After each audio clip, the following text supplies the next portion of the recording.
ಹೇಳ್ತಾ ಇರೋದು ಏನಂದ್ರೆ ಸುದೀಪಣ್ಣನ ಅಭಿಮಾನಿಯಾಗಿ ಇದೇ 1 ವರ್ಷದಿಂದ ಕಾಟೇರ ಅನ್ನೋ ಫಿಲಮ್ ಬಂದಿತ್ತು ದರ್ಶನ್ ಸರ್ದು. ಅವತ್ತು ಸುದೀಪಣ್ಣನ ಅಭಿಮಾನಿಯಾಗಿ ಅದಕ್ಕೊಂದು ರಿವ್ಯೂ ಕೊಟ್ಟಿದ್ದೆ, ಮಿಲಿಯನ್ ಗಟ್ಟಲೆ ಹೋಗೈತೆ. ಇವತ್ತು ಹೇಳ್ತೀನಿ ಕೇಳಿ, ನಾನು ಈ ಮಾತನ್ನ ಯಾಕೆ ಹೇಳ್ತಾ ಇದ್ದೀನಿ ಅಂತಂದ್ರೆ, ಅವ್ರದ್ದು ಇವ್ರದ್ದು ನೋಡ್ಬೇಡ ಅನ್ನೋದಕ್ಕಿಂತಲೂ ನಮ್ಮ ಸುದೀಪಣ್ಣ ಹೇಳೋದು, ನಾನು ಡೈಲಾಗ್ ಎಲ್ಲ ಇರಲ್ಲ, ಎಲ್ಲರನ್ನ ಒಗ್ಗಟ್ಟು ನೋಡ್ಬೇಕಂತ ಆಸೆ. ನಮಗೂ ಅದೇ ಥರ ಸುದೀಪಣ್ಣನ ಅಭಿಮಾನಿಯಾಗಿ ಅಮ್ಮ ಅಕ್ಕ ತಂಗಿಯೆಲ್ಲ ನಾನು ಕರೆಯಲ್ಲ, ನಾವು ಒಗ್ಗಟ್ಟಲ್ಲಿ ಕನ್ನಡ ಸಿನಿಮಾನ ನೋಡಿ ಅಂತ ತುಂಬ ಖುಷಿಯಲ್ಲಿ ಹೇಳ್ತೀವಿ.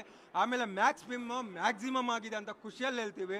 ತುಂಬ ಹೆಮ್ಮೆಯಲ್ಲಿ ತುಂಬ ಅಂತಂದರೆ ಓಪಲ್ಲಿ ಒಂದು ಮಾತು ಹೇಳ್ತೀನಿ, ನೀವು ಓವರ್ ಕಾನ್ಫಿಡೆಂಟ್ ಅಂದ್ಕೊಳ್ಳಿ, ಏನಾದರೂ ಅಂದ್ಕೊಳ್ಳಿ, ಅಕಸ್ಮಾತ್ ನಾನು ಹೇಳೋದು ಸುಳ್ಳು ಅಂತಂದರೆ ಇವತ್ತಿಂದ ನಾನು ರಿವ್ಯೂ ನೋಡ್ಬೇಡಿ. ಮ್ಯಾಕ್ಸ್ ಫಿಲಮ್ ಎಷ್ಟು ಚೆನ್ನಾಗಿದೆ ಅಂತಂದರೆ, ನೀವು ಬಂದು ಕುತ್ಕೊಳ್ಳಿ, ನೀವು 10 ಮಂದಿಗೆ ನೀವು ರೆಕಮೆಂಡ್ ಮಾಡ್ತೀರಾ, 10 ಮಂದಿನ ನೀವು ಕರ್ಕೊಂಬರ್ತೀರಾ, ಅಷ್ಟು ಚೆನ್ನಾಗಿದೆ.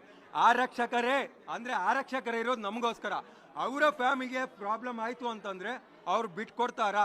ಅದು ಯಾರೇ ಆಗಿರಲಿ, ಅವನು MLA ಆಗಿರಲಿ MP ಆಗಿರಲಿ, ಅವ್ರಿಗೆಲ್ಲ ದೊಡ್ಡವರು ಆರಕ್ಷಕರು.